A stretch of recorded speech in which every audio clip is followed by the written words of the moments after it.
Welcome back to my channel no time to fun में। Guys, मैं आपके लिए द का पार्ट 2 वीडियो लाया हूँ। इसके पहले मैंने एक पार्ट बनाया था द का, जिसमें मैंने 2-3 पॉइंट क्लियर किए थे और यहाँ पे बाकी जो पॉइंट उसमें बच गए थे वो मैं पार्ट 2 में लेकर आया हूँ। तो गाइस, बिना टाइम वेस्ट किए रेडी हो जाते हैं कि मैंने यहाँ पे कौन कौन से पॉइंट दिए हैं और उसके बारे में हम अच्छे से डिस्कस करेंगे आसान शब्दों में। तो गाइस, यहाँ मेरा पहला पॉइंट है सिंगुलर कॉमन नाउन। इसके साथ भी हम द का प्रयोग करते हैं। इसका जो डिटेल है वो मैंने ऑलरेडी बता दिया है पहले पार्ट में। ठीक उसी तरह दूसरा भी पॉइंट है, प्रॉपर नाउन के साथ भी द का प्रयोग करते हैं। इसका भी मैंने पूरा डिटेल बता दिया है अपने पहले पार्ट के वीडियो में, लेकिन बाकी का जो पॉइंट नहीं बताया है वो मैं आज यहाँ बताने जा रहा हूँ। तो अगर आप गाइस सिंगुलर कॉमन नाउन या प्रॉपर नाउन का कैसे प्रयोग करते हैं द में, ये आप जानना चाहते हैं तो आप मेरा पार्ट 1 वीडियो देख सकते हैं। तो गाइस, मैं तीसरा पॉइंट यहाँ पे दिया हूँ, एडजेक्टिव का उपयोग हम नाउन की जगह करते हैं तो वहाँ पर भी द का प्रयोग होता है। आइए जानते हैं कैसे। देखिए, मैं एग्जाम्पल भी दिया हूँ समझने के लिए। तो गाइस, आप देखिए मैंने क्या लिखा है कि the beautiful girls are mostly sensible. खूबसूरत लड़कियाँ ज़्यादातर समझदार होती हैं। गाइस, आपको अगर ये पता है कि नाउन क्या होता है, एडजेक्टिव क्या होता है, तो एग्जाम्पल आपको एक बार में समझ में आ जाएगा कि मैं कहना क्या चाहता हूँ। अदरवाइज़ गाइस, अगर आपको नहीं पता है तो मैं आगे भी इसके लिए वीडियो बनाऊंगा, आप उस पर देख सकते हैं। फिलहाल के लिए मैं ये बताना चाह रहा हूँ कि नाउन, जैसे कि अगर नाउन होता the girls are mostly sensible, तो ये नाउन होता तो इसमें गर्ल्स क्या हो जाते हैं, नाउन हो जाते हैं। लेकिन यहाँ ब्यूटीफुल लगा है, यानी कि लड़कियों की खासियत यानी क्वालिटी बताई जा रही है। खूबसूरत लड़कियाँ समझदार होती हैं। तो इस वजह से यहाँ पे मैंने क्लियर किया है कि ये जो है नाउन की जगह पे एडजेक्टिव लिया गया है। The beautiful girls are mostly sensible, यानी कि लड़कियाँ समझदार होती हैं, ये नहीं लिखा मैंने, खूबसूरत लड़कियाँ समझदार होती हैं, ये है इसका मतलब। इसी वजह से यहाँ पे द का प्रयोग होता है, the beautiful girls are mostly sensible. तो यही मैंने एक पॉइंट दिया है कि एडजेक्टिव का उपयोग जब हम नाउन की जगह करते हैं तो वहाँ हम द का प्रयोग करते हैं। तो गाइस, मैं अगला पॉइंट बताना चाहूँगा ऑर्डिनल नंबर। ऑर्डिनल नंबर के पहले भी हम द का प्रयोग करते हैं।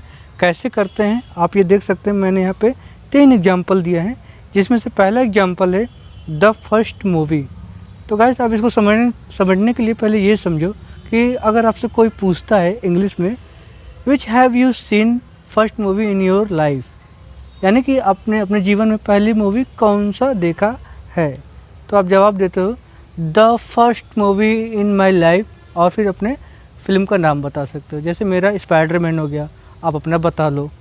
इसी तरह आप आंसर देते हो और द का प्रयोग करके देते हो। इसी तरह गाइस, अगला एग्जांपल आप देख सकते हो द थर्ड जॉब। सपोज करो आपसे कोई पूछता है आप कौन सा जॉब अभी कर रहे हो, तो आप क्या बोलते हो, are you comfortable with your job. Suppose करिए ऐसा कोई क्वेश्चन आपसे पूछता है तो आप जवाब कैसे देंगे। मैं बताता हूँ जवाब कैसे देंगे आप, और जवाब में आपको एग्जाम्पल भी क्लियरेंस हो जाएगा द थर्ड जॉब वाली। तो समझिए, एग्जाम्पल को समझने की कोशिश करिएगा आराम से। जैसे आपका आंसर रहेगा ऐसे, I got lot of learn to my last job, so I am so glad with my the third job. तो इसका मतलब ये है कि मुझे पिछले नौकरी से बहुत कुछ सीखने को मिला था, इसलिए मैं अपने तीसरे नौकरी के साथ बहुत खुश हूँ। तो गाइस, इसी तरह एक लास्ट एग्जांपल है, जैसे द फिफ्थ हाउस। तो इसको मैं बताना चाहूँगा एक एग्जांपल के साथ, आप समझने की कोशिश करिएगा। मान लीजिए आपसे कोई पूछता है कि आपके पास कितना घर है, इंग्लिश में ऐसे पूछता है। सपोज करिए how many have you house, आपके पास कितना घर है, तो आप उसको जवाब देते हैं I have a the fifth house, मेरे पास 5 घर है। तो गाइस, इस तरह आपने देखा कि ऑर्डिनल नंबर में आप द का प्रयोग कैसे करते हैं। ऑर्डिनल नंबर में आपको मैंने सिंपल एग्जांपल के साथ भी समझाया द का प्रयोग कैसे करते हैं, और आई होप कि आपको ये समझ में आया होगा।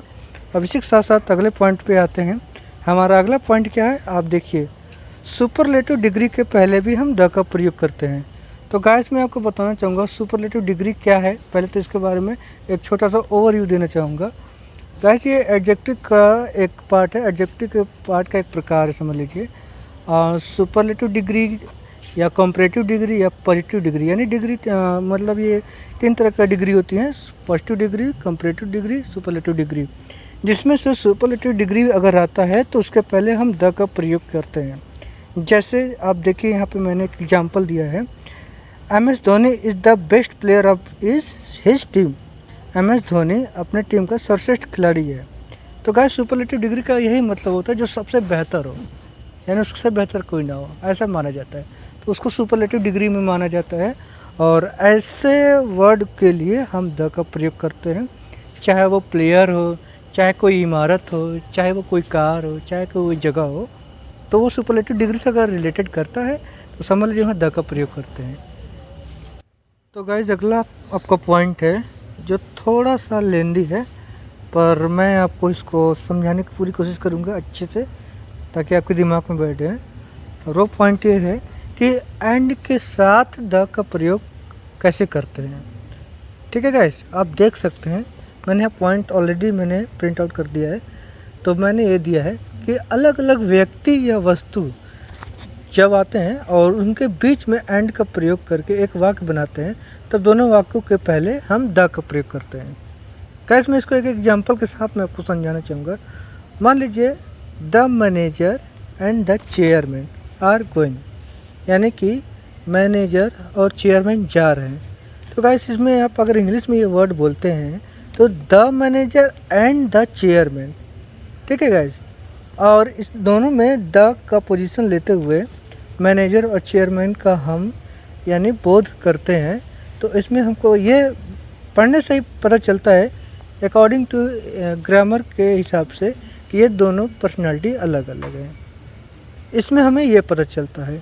और इसी तरह अगर हम देखें तो दूसरा पॉइंट अगर आप देखें तो मैंने ऑलरेडी इसमें मेंशन किया है कि हम ठीक इसी तरह एक ऐसा वाक्य बनाते हैं और दोनों में सिर्फ पहले ही वाक्य के साथ द का प्रयोग करते हैं। जैसे एग्जांपल में देखिए the manager and chairman are going, तो उसमें आप देख सकते हो कि the manager and chairman are going, यानी कि अगर ग्रामर के हिसाब से देखा जाए मैनेजर और चेयरमैन एक ही पर्सन है लेकिन वो जा रहा है। तो यहाँ द का सिंपल सा है कि द का सिंपल है, एक जगह ही उपयोग करने पर आपको पता चल जा रहा है ये एक आदमी का काम है। और द का प्रयोग अगर अलग अलग जगह किया जाए मैनेजर के साथ भी और चेयरमैन के साथ भी, तो दो पर्सन का ये मतलब इसमें ये पता चल रहा है कि दो पर्सन का इसमें काम हो रहा है। यह होता है डिफरेंट एंड के साथ द का प्रयोग करने पर। गाइस ये मैंने हिंदी में भी ट्रांसलेट कर दिया है, जो बच्चे सीबीएसई बोर्ड से पढ़ने वाले हैं उनके लिए भी आसानी होगी समझने में, इसलिए मैंने हिंदी और इंग्लिश दोनों में ट्रांसलेट करते हुए आपको समझाने की कोशिश की है। आप देखते चलना पॉइंट को बस अपने। तो गाइस उम्मीद है कि आपको समझ में आ रही होंगी चीज़ें जो मैंने पॉइंट यहाँ पे रखी है। एंड वाला जिसमें एंड के साथ कैसे द का प्रयोग हो रहा है, बाकी जो पिछली पॉइंट जो मैंने बताया उसके साथ भी द का प्रयोग कैसे हो रहा है। अब इसी तरह चलते चलते हमारे पास एक लास्ट पॉइंट है जो मैं आपको बता देता हूँ और उसके बाद आपका ये द का चैप्टर फिनिश हो जाएगा, यानी पार्ट 2 ख़त्म हो जाएगा। तो मैं सीधा पॉइंट पे आता हूँ। वैसे लास्ट पॉइंट जो है बिटवीन लिसनर एंड स्पीकर, जब बोलने वाला और सुनने वाला दोनों ही मतलब ऑब्जेक्ट से परिचित हो तो उसके वाक्य में नाउन के फॉर्म का कोई इंपॉर्टेंट नहीं होता है, चाहे नाउन सिंगुलर में हो या प्लूरल काउंटेबल नाउन हो या अनकाउंटेबल हो, सभी के साथ द का प्रयोग होता है। गाइस ये आपका जो कंडीशन है ऐसे कंडीशन में होता है। इसके लिए मैंने 2-3 एग्जांपल ऑलरेडी मैंने लिख दिए हैं और मैं एग्जांपल के द्वारा मैं समझाने की कोशिश कर रहा हूँ और बस ध्यान दीजिएगा। जैसे अगर पहले एग्जांपल आप देखते हैं तो मैंने क्या लिखा है, बच्चे शरारती होते हैं। तो इसका मैंने क्या बनाया, चिल्ड्रन आर नॉटी। यहाँ मैंने द का प्रयोग नहीं किया। क्यों नहीं किया? क्योंकि इसमें आप ये देख रहे हैं बच्चे शरारती होते हैं, यानी कि बच्चों का जो जाति होता है ये उनमें बोध हो रहा है कि बच्चे शरारती होते हैं, उनका ये नेचर है, प्राकृतिक नेचर है। लेकिन दूसरे लाइन में देखिए, यानी कि दूसरे सेंटेंस में देखिए क्या हो रहा है, बच्चे शरारती हैं, यानी द चिल्ड्रन आर नॉटी। तो गाइस यहाँ पे ये पता चल रहा है कि समझ लीजिए कुछ बच्चे हैं जहाँ पे 4-5 बच्चे जो हैं शरारती हैं, वो शरारत ज़्यादा करते हैं, यानी 4-5 बच्चों की बात हो रही है। तो वहाँ पे ऐसे वाक्य के लिए हम द का प्रयोग करते हैं।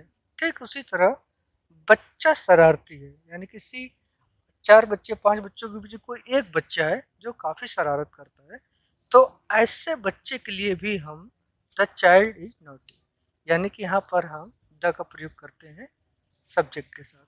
तो गाइस जैसे कि आपने देखा मैंने द का प्रयोग कैसे कैसे कंडीशन में किस किस तरह से करते हैं, मैंने अपनी तरफ से पूरी कोशिश की आपको समझाने की। गाइस आप इसको एक बार और अच्छे से देखना, समझना, और वीडियो पसंद आए लाइक करना, सब्सक्राइब करना। और मैं, अगर आप कहोगे तो मैं इसके आगे और भी वीडियो बनाऊंगा, वैसे तो बनाऊंगा, लेकिन अगर आप बोलोगे तो उस पर मैं कोशिश करूंगा जल्दी बनाने के लिए। तो गाइस देखते रहना और लाइक और सब्सक्राइब करते रहना। Thanks for watching.